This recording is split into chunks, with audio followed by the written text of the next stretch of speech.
Look at the time. Look at the time. It is time for another episode of Best Case Scenario. Thank you for clicking on the link, and I'm trying to refuse saying tuning in, but thank you for choosing to spend the next hour or so with your buddy old boy Casey. Episode 12. We are off to a good start for the year. Let's keep the ball rolling. Without messing around, I'm going to stop saying I'll tell you, first line of business here, editing my previous podcast. Boy, the amount of ums I had to pull from that, I said it again, to make it listenable was astounding. So we're going to work on the uhs on this episode. A few other things I noticed. I almost did it again. A few other things I noticed from that. It's so tough. It's tough not to say it, but I'm gonna do my best. And if I have to edit a few out, you probably won't know. The previous episode 11, when I went through the edit, God, I literally have to slow down my talking so I don't say When I went through the edit, there was lots of uhs. And there was a lot of fluff, and I don't want to fluff these podcasts. I want to have substance in these podcasts.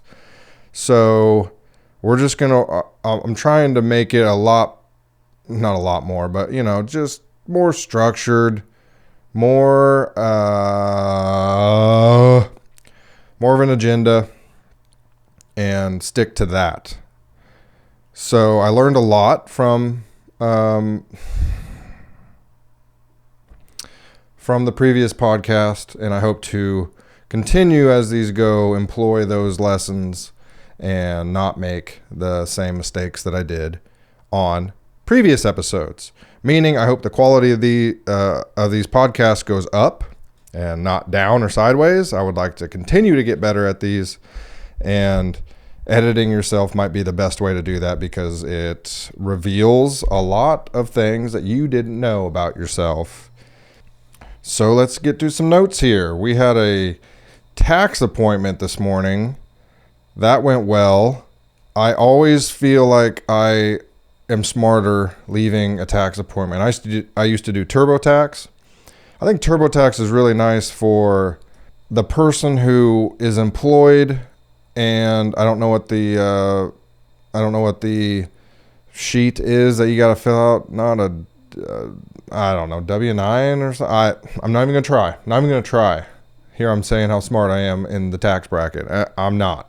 Whatever like a regular common job is, and that's all you do, I think TurboTax is really good for that. But what I've learned in the past 2 years, co-operating a business, is how invaluable a competent and intelligent tax person is. Any of the questions, any of the concerns we have are just immediately addressed. And it's not like a chat box, which has its own value. I get it. But it's been super nice going and meeting with a tax person and having all your questions answered, especially I think when you're dealing with expenses and write-offs and things like that. Super valuable of what goes where, finding, not necessarily loopholes, but just finding things that somebody isn't going to know unless they completely understand the tax system. So away with TurboTax, in my head anyway. I'm not using it anymore. It did well. It did well for when I did need it and use it, but there's nothing that beats that face-to-face person that can answer your questions. And I didn't realize how knowledgeable tax people were about business structure. Clearly, I think in hindsight, clearly, yeah, they're going to be pretty proficient at that. They have to know all different types of business layouts and how that factors into taxes and taxing. But I guess I just never put that together. So me and a buddy formed an LLC And when we told her that, she rolled her eyes basically out of the room and said we should not have done that. And it was a headache. It was a terrible headache. I don't know who told me that forming an LLC is easy, because it was not. I'm pretty sure we might have 2 LLCs because we didn't know what we were doing. So it's just very valuable. I think if you're doing anything, with your own income, making your own income, having a tax person is well worth usually it's like a flat fee as far as I'm concerned. We'll see this year, but like kind of the flat fee of having a tax person, I think is well worth having one. So taxes. Does anyone else feel like they don't remember most of their life? This was one of my today thoughts. Like, how much of life are you actually supposed to remember? Because if it's more than like 2%, I'm in trouble. And I don't know if that's my previous history of substance interaction, or if that is what everybody goes through, which I guess kind of is where the question came from. Like, what do you remember? I mean, A, about yesterday, B, about last week, C, about last month. I mean, just kind of go through the progression of time towards the past. And what do you actually remember? Like childhood. I'm sure we all have a couple traumatic things. I'm sure we all have a couple of what they call core memories. If you don't know that reference, go watch Inside Out. I don't know who made it, DreamWorks or Disney or something. Probably Disney. Go watch Inside Out. So like core memories, great. We got them. I think the definition of a core memory is a memory that gave your character and personality foundation. It's the reason why, it's one of the things in your past that made you who you are today. It's a core memory. It had to happen for you to be who you are today. And then the traumatic stuff, which is, horrifying to the point of you can't forget it, I guess is what that would be. So we remember those.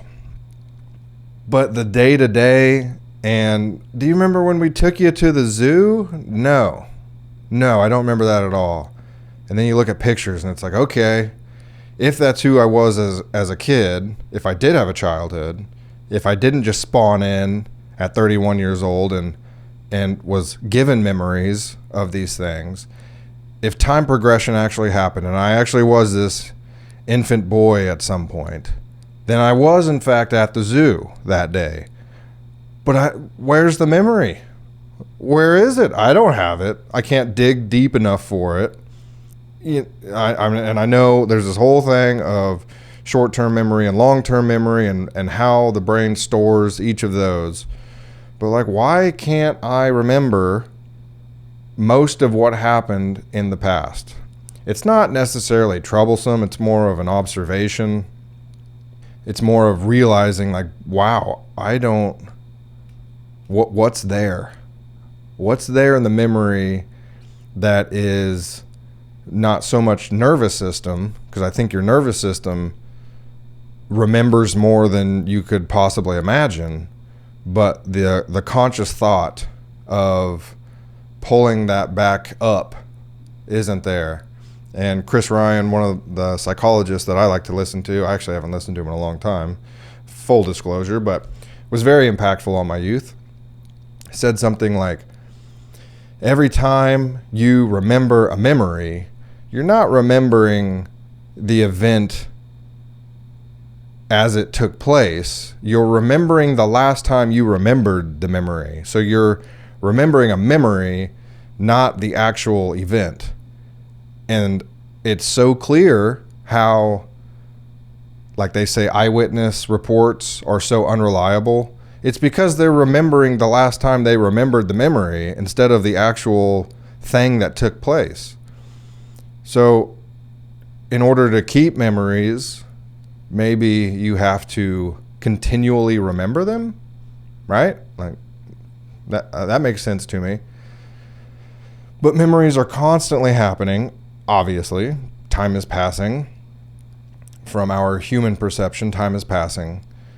So you're constantly filled with continual memories that you can't keep them all, which is weird. And I kind of wish we could. And I know some memories are better than others, but I don't know if I'm alone in that saying I don't remember much of my past. It's really strange.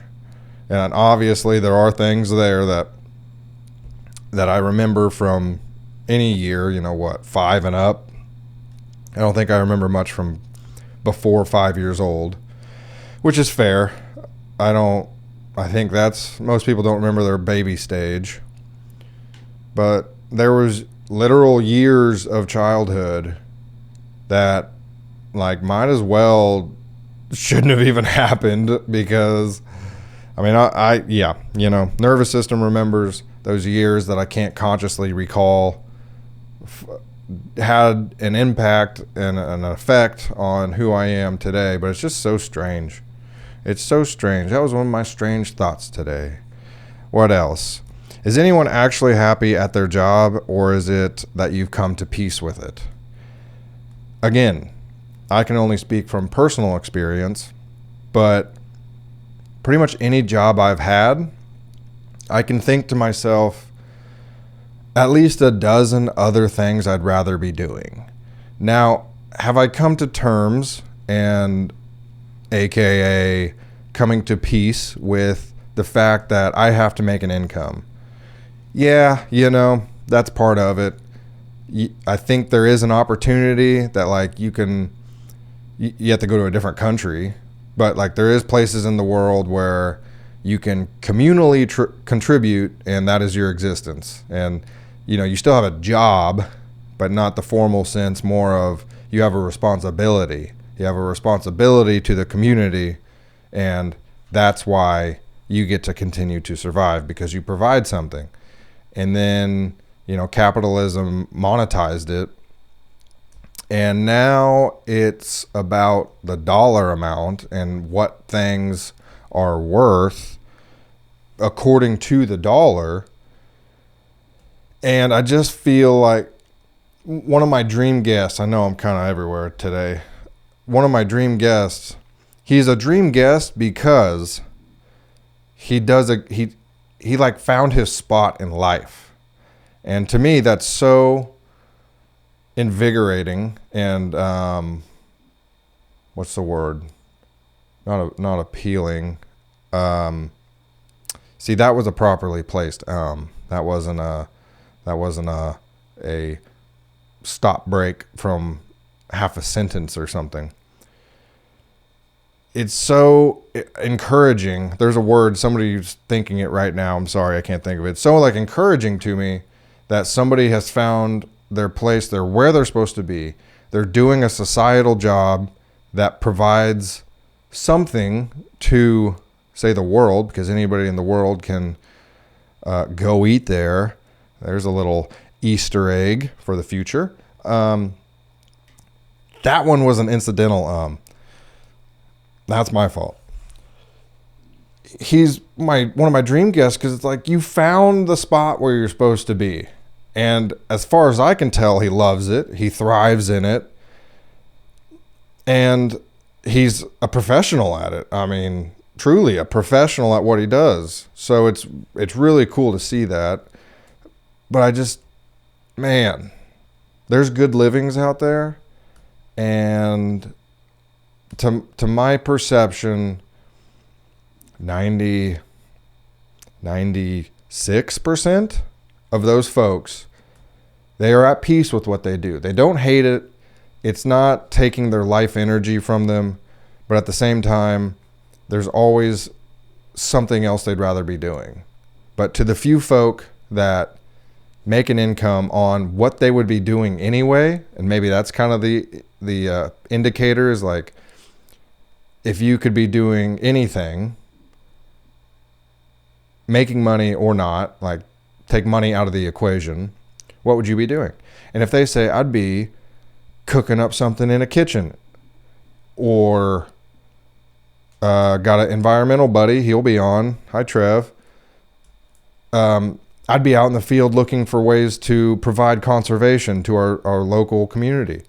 If that's what they'd be doing regardless, I mean, that's what a lucky position to be in. And I say lucky, we choose our fate in a sense. I believe in free will, but it's just so rare, and it just it seems like more often than not, all folks just they would rather be doing something else rather than doing what they do to make an income.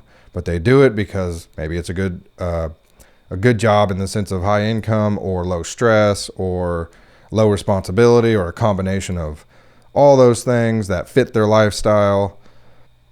I have a underlying respect for the people who do work low wage jobs with low responsibility, and they're at peace with it because it fits their lifestyle. They don't want to move up in the company.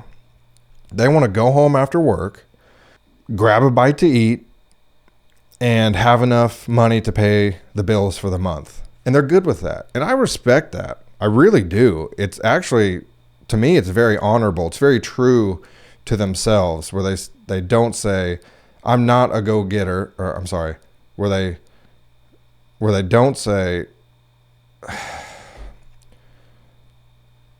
where they say, I think this is right, where they say, I'm not a go-getter. I don't want the promotion because of the added stress and responsibility. I'm good right where I am. I take my job seriously.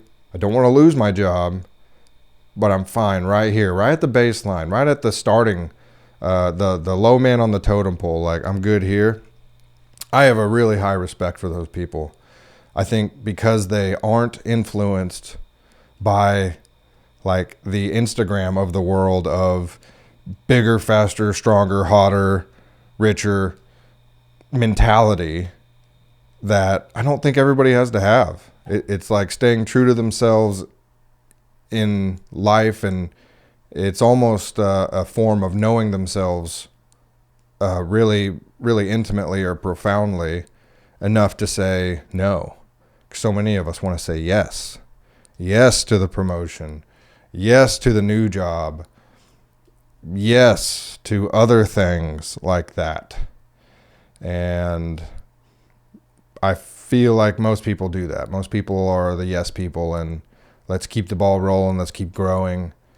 And some people aren't. So if anyone's actually happy at their job, let me know, because I would like to know what you do. Not that I want to do it, but I'd like to know what you do and why that makes you happy. I think we're all, at least my circle, I think we're all at peace with what we do. Whether it makes great money or okay money or high stress or low stress, all those factors that go into why you work the job that you do. I think it's important to minimum be at peace with it. And that's all I can really hope for most of the folks out there, because I feel like most of the folks out, no, I feel like half. I feel like half the folks out there are not doing what they want to do and are actually physically like not happy, not content, or at peace with what they do. And I have 100% been there for most of my life. Anything I did, I've worked 30 plus jobs. 30. Yep, you heard it right. Most of them, I felt like I was losing my soul. I was losing pieces of myself, giving it to this company where I was a picture on a badge and a number. I heard I heard it. Where I was a picture on a badge and a number. And, you know, they treat me like family. Like, come on, man. I have a family. I don't want to be a part of this one. So let me know what you do if you work a job that you really like. Because I mean, obviously there's cool jobs out there that the masses would love to have. That is a good gig and has perks to it. It just seems like somebody's got to do the not fun jobs, and they don't always pay well. And maybe there is a high turnover rate, and maybe the company does have problem employing because of low wages or whatnot. But good jobs are out there. If you don't have one, Indeed is a nice tool. Indeed.com. Oh, doing these podcasts and stuff. I have a lot of what's the saying? I have a lot of sticks in the fire, a lot of pokers. What's the poker called? The fireplace poker. Have a lot of pokers in the fire. That's definitely not right, but that's what I'm going to say right now. I have a lot of pokers in the fire. And I've realized to make all the things I'm working on successful, and speaking of money, most of the success will be determined off what I make off of it, because it's my own baby, just like this podcast, my own little baby. If I can make money on my schedule, doing what I want to do, it's literally what I was just talking about. I didn't mean to tie these two together, but they're right there next to each other. That would be amazing. Oh man, that would be like the dream come true. That would be the dream come true for sure. I've realized that. So in my previous podcast, the one last week, I talked about brain power and how impressive it is. Wow. I know what I talked about. I talked about remembering things and how good the brain is at it. Talk about a dichotomy. Well, I remember those things that I was speaking of last week, and that was information taken from a book that I was remembering, and I was impressed. And here I just talked about childhood being null, being no memory. But so for sake of argument, today, during this one, the brain power is there. Like, I'm confident in my brain power. What is really difficult to overcome is energy level. And I know I don't have a perfect diet, and I know I'm not exercising as much as I'd like to, as ideally as I can imagine it to be.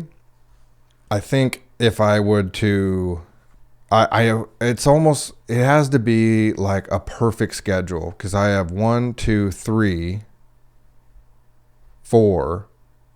I'd say 4 active things. 1 being a hobby, 3 being income, and even the hobby, which is a little bit of homesteading.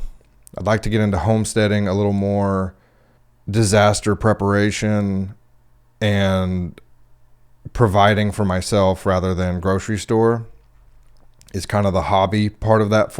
Out of that 4 is kind of the hobby aspect, which could be monetized at some point. Looking into greenhouses, looking into growing and supplying food and water. So there's a lot of potential there for not only passion, getting your hands dirty, getting your hands in the dirt, getting intimate and close with living things such as plants, vegetables, bees. We have bees. I want to take another step into taking care of bees, because they're a lot of fun and they're good for the environment, and honey is good. So there's a lot of potential there, but there's a lot of work there. There's a lot of focus. There's a lot of learning. I'm not a professional gardener. I have a lot to figure out when it comes to gardening. And the other 3 are basically startups. One's this podcast. We're on episode 12. We're finally getting to consistency. We're getting to, hey, part of your week is recording a podcast at some point. And that's an avenue of working for yourself. So at some point I have to do this. And I say have to do. I really enjoy it. It's, reframe to, you get to do this. Okay, whatever. I enjoy it. So, but it's on the to-do list. So one podcast a week minimum. I don't mind stockpiling because I'm pretty sure anything I say today is relevant 3 weeks ago and 3 weeks in the future. So, at some point in time, I'm not talking about current events or need to know information by any means. So not yet anyway. I did bring the iPad to talk about current events, but I think I'm going to wait on that. There's no internet here, so I would need to tether from my phone, and I just don't want to. I'm already boring you. I'm sorry. Not going to do it this week, but maybe eventually get into like some current events and see if I have any good takes on it, or I'm in no way am I a master of anything, so it's tough. I can't really. I'm still like trying to figure out my niche, my lane. I've seen from YouTube, of course, I think 80% of YouTube is male altogether, and like 20% is female. I'm pretty sure my analytics, I think it's like 87% male watch or listen to the podcast. And what would that be? 13% female listen. So my demographic is forming, but again, it's hard to say that's an accurate sample size when 80% already of YouTube is male. So I don't know what that means or where I'm going with it, besides I guess figuring out my audience, figuring out my niche, and going forward and trying to find a lane, because I don't think rambling is a lane, and I don't want to be a spiral of just who knows what the hell is going to happen. I kind of like that, but at the same time, I think I would like to find a niche. Not sure what that is yet, but we're getting there. So the podcast is one, and then I'm brewing beer for a company up in Pittsburgh, Kansas, and that's going really well, and it's expanding. And it's taking effort and energy and focus from me to do a good job. And lastly is Prime Scene, my co-owned. I guess technically I work for them now, but this company that I've been with for 2 years, from coming from the ground up, coming from our first customer to hopefully. We'll find out, let's see, this comes out on Monday. We'll find out next Monday, the 17th, if we got some massive, massive jobs coming our way. So between those 4 things, and even on top of that, balancing a relationship, which thankfully, I have only good things to say, truly, because I thought about this in the past. I would say good things, even if not I wouldn't lie about the girl I was with, but I would only say the good things about her, and I would leave out the bad. This one, I don't have any bad, not yet anyways. It's been, dare I say, all good. I'm late to her house already. We were texting. I'm supposed to be there now, and I said, I'm so sorry, I fudged up and forgot a memory card, so I had to go backtrack to go to Walmart and pick up a memory card, which made me later than I already was. And she said, don't worry about it. Have a good time. So it's like, okay, if I can keep that support in my corner, and I know that goes both ways as far as I have to provide for her, whether that's emotionally or whatever aspect that she needs from me, I need to provide that. But having that level of freedom, and I think this is part of dating in your 30s versus your 20s. Dating in your 30s, we got responsibilities. And I don't think she knows the scope of what I'm trying to build, but she sees the effort and she sees the time that I put into it. So either she's on board or she's just totally totally supportive of what I have going on. Either way, it's a win, and I'm very thankful for that. I often think the previous 6 years that I've been single wasn't so much, I always thought it was like so I can focus on myself and work on myself. I almost think it was more so for recognizing a good thing when it comes your way. And now that a good thing has come my way, like why would I try to sabotage that? Why would I try to, because I've done it before. I've made really strange decisions in the past. But why would I try to change that or change her or anything? So it's been really nice now that I'm dating once again to look back on some of the lessons that I learned that are the lesson is coming up, you know, as we progress into this relationship. And one of the great things is how she lets me do me and says, you know, I'll see you when I see you. And that's awesome. That is so helpful to my mind rather than having, you know, her as another job or something like that. I'm not lactating. I just spilled water on my titty. So there's 5 things I'm trying to balance. The only way, I mean, and that's not to mention I was supposed to read 12 books this year. What were my other goals? Hit a weight loss goal. I can talk about weight issues because I have them. Not to mention like just the other things in life.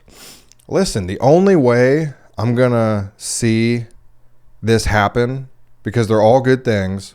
They're all things I've worked on, you know, in the past, meaning like they came back. You know, they came back to me as, hey, you need to do this. And that's that innate soul that you got in there that's beeping at you.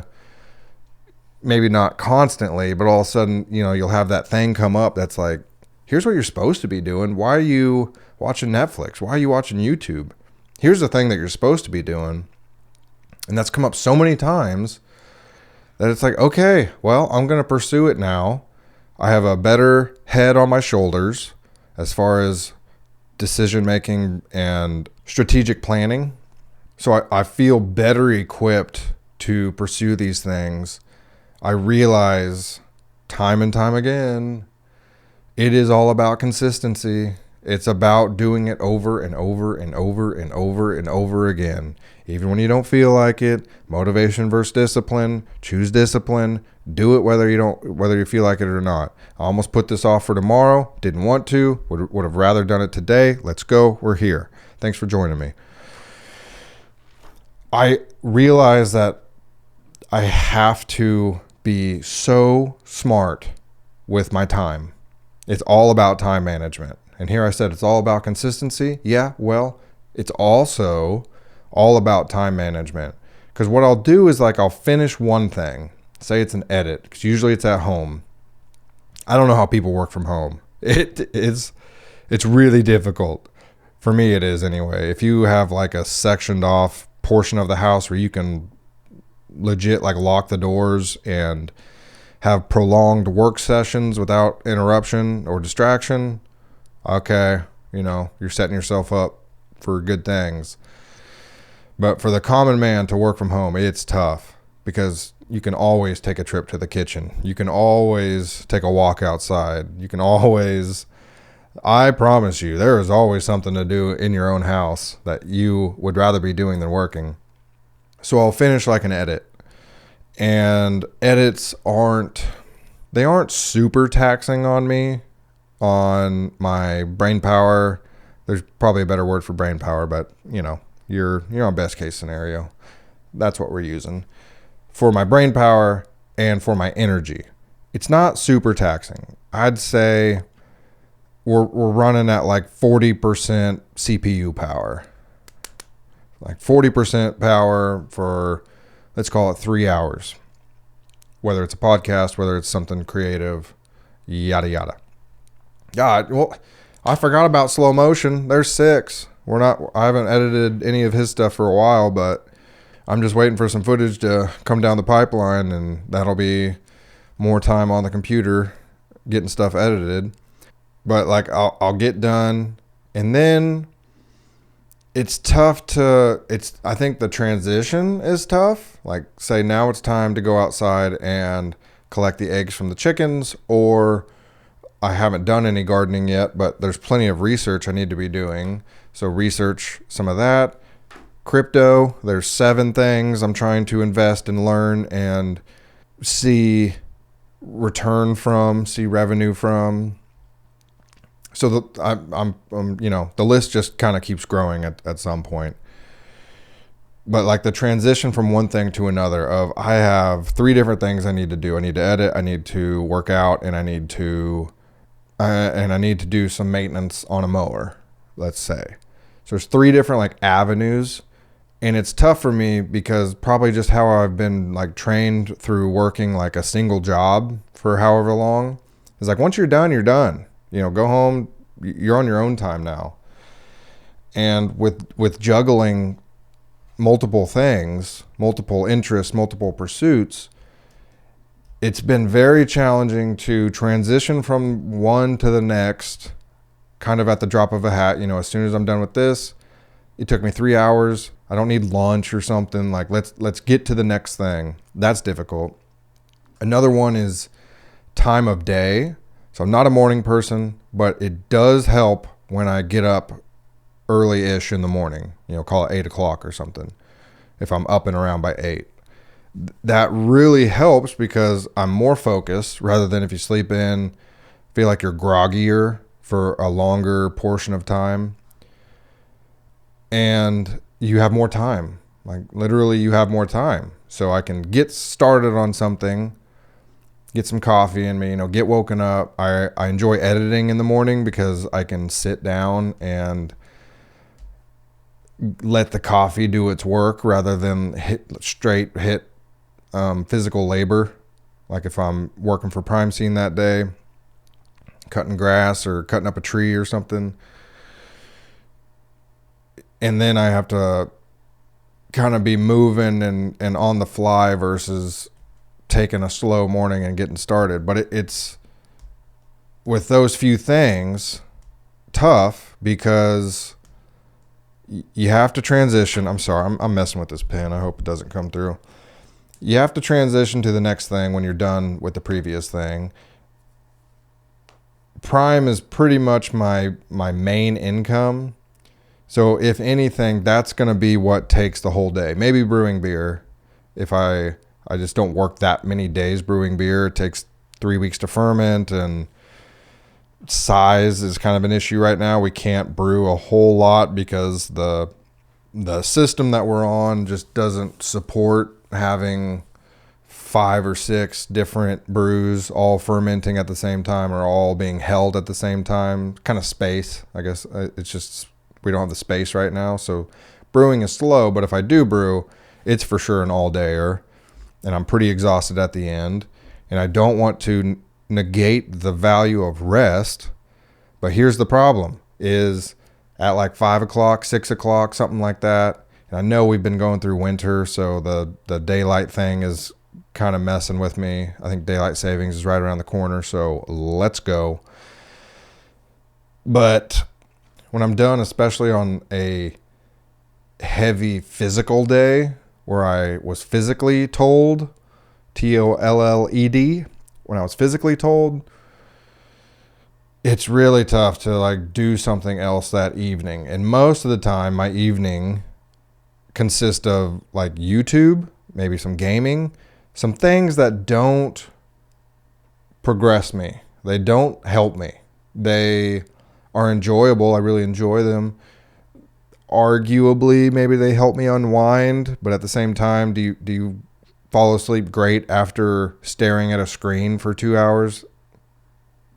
No, you don't. So there's other things I could be doing to wind down, such as those books that I am supposed to be reading, furthering my knowledge, becoming more literate, and improving my lexicon of, isn't that what it's called? Lexicon or whatever the whatever the gathering of all the words that you know are. If it's not lexicon, maybe I'll think about it or think of it later. There's other things that we could be doing to wind down, but I think more importantly, there's other interests that I want to base my life off of that I'm not doing. And it kind of comes down to you're either consuming or you're creating. And I don't know how much overlap there is there. When is there a time where you are consuming while also creating? Okay, the first thing that comes to my head is another kitchen example. If you're in the kitchen, you're creating, but you're also like trying your things and getting joy that way. I guess, so there is some overlap there. For what I'm doing with, say, content creation, beer creation, grass is kind of binary. You're either working grass or you're not working grass. You know, you're not going to consume grass. Ha ha ha. But like with content being kind of king, my number one, if I could create content for a living, double thumbs up. If I'm consuming content, I'm not creating content. And if I'm creating content, I'm not consuming content unless it's my own content, which I think I'm going to give myself props here. I think my editing, through no fault of my own, I didn't like seek out tutorial. I do if I know I want to do something in my head and I don't know how to do it, I'm going to go to YouTube and I'm going to watch a tutorial and learn how to do it. But I've looked back at a couple of my previous creations, and I think they actually look pretty good. And I think for so long, go back on my YouTube and look back at my earlier stuff.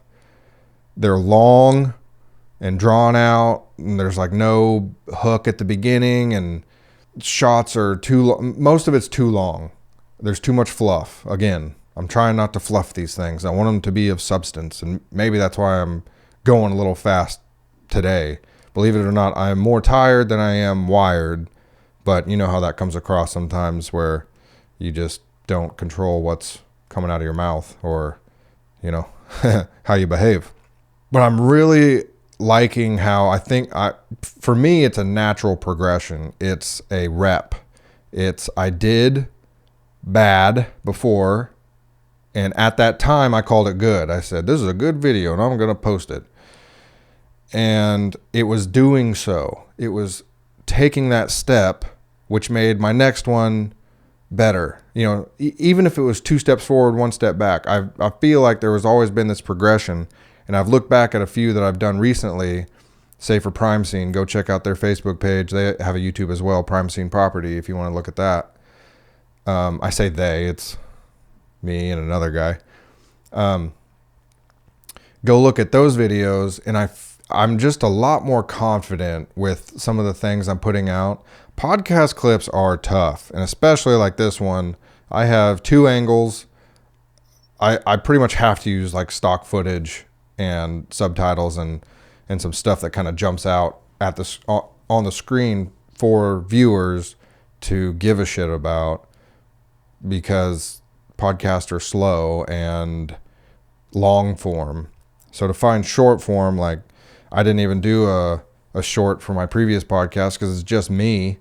It's like, what am I gonna,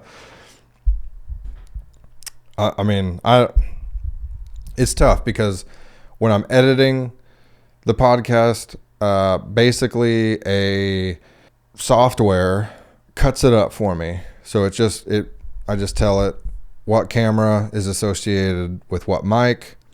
It hears who's talking and it cuts it for me. Saves me loads of time. I didn't always do that. I went piece by piece and it takes forever. So it cuts it up for me. Does pretty well. 95% accuracy, you know, pretty well. And then I will re-listen to the whole podcast. No matter if it's solo, I do it. If it's with a guest, I do it. Just to make sure. Sometimes we're drinking. Sometimes in the podcast, they'll say, hey, would you mind cutting that part out? And it's like, I need to respect that. And I do. which means I need to find that part and cut it out. And I guess, here I'm talking about it. I could timestamp in a notebook and do things like that to help me out. But regardless, I listened to the whole thing. So instead of, and sometimes I'll do other things while I'm listening to the podcast because it's a podcast. And as long as the cameras are half-ass decent in getting the right person or using the wide shot, as long as they're decent, then I can live with it. But the audio needs to be pretty darn good, whether it's me cutting out an or some silence, and especially in these solos, there's a good bit of silence that gets cut from the episode because it's got to flow. There's got to be some flow to it. But I need to focus better. And again, this is one of those things that keeps gnawing at me. So I know it's important. Shorts are the way to discovery. So I need to really focus on the shorts, really come up with the most compelling part or parts of the episode, smash it together, put it in portrait forms, so it can fit on your phone, fit on TikTok, on Reels and everything, and have content that way. And then if that strikes people as interesting, the hope is they go watch the full episode. And subscribe right now, right freaking now if you haven't. And subscribe and all that stuff. And comment and like. Show the algorithm. I'm clicking my pen as I'm saying all this. So in every one of my interests, there's room for growth, but I think the most advantageous to balance whatever 7 things I came up with, to balance that, it takes focus, and really all this whole subject matter started with energy. It's like the brain power is there. I can keep trudging forward through sheer will. But when the energy is gone, it's so tough to get energy back, or if it's at the end of the day and you've been working on stuff, even if it's not physically laborsome, it's so tough to regain energy without sleeping. And unless you're super disciplined and you set a 20-minute alarm or an 8-minute alarm, yes, there is 8-minute naps out there. Unless you do something like that, then you sleep for an hour, 2 hours, whatever it is, and you wake up, and good luck getting back going on it. I feel like personally I would do better just trudging forward and continuing through the state of exhaustion and doing it that way. But like last night, I worked on some stuff, had Hope over, and we watched a movie, and that's great. And she about didn't make it through. I don't think she remembers about the last quarter of that movie. And so she's asleep, after the movie. What do? It's like 11:30 midnight. What do? I have to be up today. We had the tax appointment this morning and all. Like, I have a day today. I go to YouTube and I start watching videos. Very fun videos and entertaining videos for me. But like, I need to override that system and say, it is time to sleep now. For the betterment of your future, you need to sleep now. And especially with grass season right around the corner, and we're looking at 6-day work weeks just for cutting grass, not to mention beer and everything and my other hobbies that I want to do. Podcasting is not going anywhere. With all these things about to happen, it's like I'm about to be really tired. So to me, again, it's like the garden is a double whammy. Now I can eat clean, and if I overeat, it's kale or something. I really enjoy kale. That's not a slam against kale. Kale's amazing. But like have the diet fixed to where I'm not being dragged down by chips or whatever the culprit is. And it's just better decision making. And here I was just bragging about myself having better decision making than I did, which is true, but also there's room for improvement, and I need to do better at making those decisions in the heat of the moment, no matter what way I'm feeling. Sometimes it's better to rest. I get it. But with everything I'm trying to do, it is all about scheduling, having the partner that supports me, and making those good decisions when they arise, such as, hey, it's bedtime, and these videos you want to watch aren't going anywhere. They aren't necessarily providing much besides entertainment. I'm not learning a new skill. I do watch crypto videos that give me a better insight into the world. I watch some mechanic videos that, again, I'm learning, but in a roundabout way, as well as they're entertaining more than anything. I just like seeing this guy fix his motor and replace, this belt. It's entertaining at the end of the day. I'm learning, but I'm watching it for fun. I'm not taking notes. I'm not employing this on my own vehicle, although there will be that time. We just swapped out the radiator and hoses and fluid, and it needed some repair. It was overheating, and it turned out to be a bad radiator. Luckily an easy fix. Put in new spark plugs. So it's like I do work on my own truck, but at the same time, I'm not watching the YouTube videos at 1 a.m. to further enhance my knowledge on working on an older vehicle. So in closing, I should have started with this, but I just needed to hit record and get going. I'm debating on bringing in like a slogan for best case scenario. So the two I had now were, tell me what you think about these. Like act like we were starting the podcast. Hi, welcome to Best Case Scenario, your reason to keep going. My name's Casey. We're going to get on with the show today. Something like that. Your reason to keep going. Kind of cracks me up. And hi, welcome to Best Case Scenario, where we ask ourselves, what if it works out? Hearing them both out loud, I kind of hate both of them.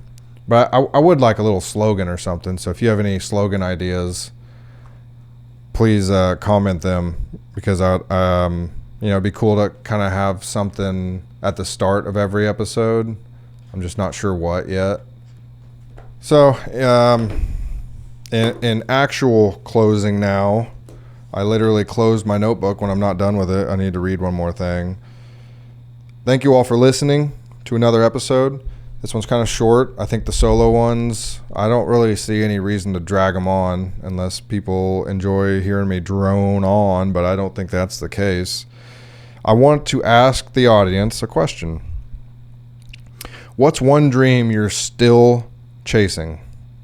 One dream you're still pursuing? One dream, whether from childhood or from yesterday, maybe not from yesterday, but one of those things that has keep coming up, and you're not done with it yet. You're still giving it attention. You're still entertaining. What is this? Why does this keep coming back to me? I would like to know, what's your dream that continues to tap on your head and say, hey, I'm still here. Hey, this is what I still want you to be doing. So thank you again for choosing to spend your time here with me on Best Case Scenario. I hope you enjoyed every single second of this episode, and I can't wait for next week to record another. As far as guests go, still working on it. Not everybody wants to be a guest. I respect it. We're going to do this guest or guestless. Guestless, not guest list. Guestless, like we are today. Have a great week. If you're listening to this on Monday when it drops, have a fantastic week. I wish all of you very well. I wish all of you success in any of the pursuits you're doing. Most of you know me personally. Reach out if I can help out in any way. I know I just said how busy I'm about to be, but I still love hearing from those people, from my friends. I always love supporting somebody else's dream, using my strengths and connections in any way I can to help the common man achieve his goals as well. I'm a big proponent of iron sharpens iron, And I think the more that people work together, the better world that we can all live in. So do your part, serve your community, be nice to somebody today, and I appreciate you so much. Please like and subscribe if you haven't yet. I need those subscriptions, darn it. It's free on YouTube. We're trying to grow this thing. If you're here listening and you're not subscribed, you're basically stabbing me in the back. You're basically betraying your old friend Case and stabbing me in the back and not supporting something that I believe in, that my heart's into, that I want to see happen for the rest of my days, and I can't do that by myself. So please subscribe. Have a great week, everybody. See you next week.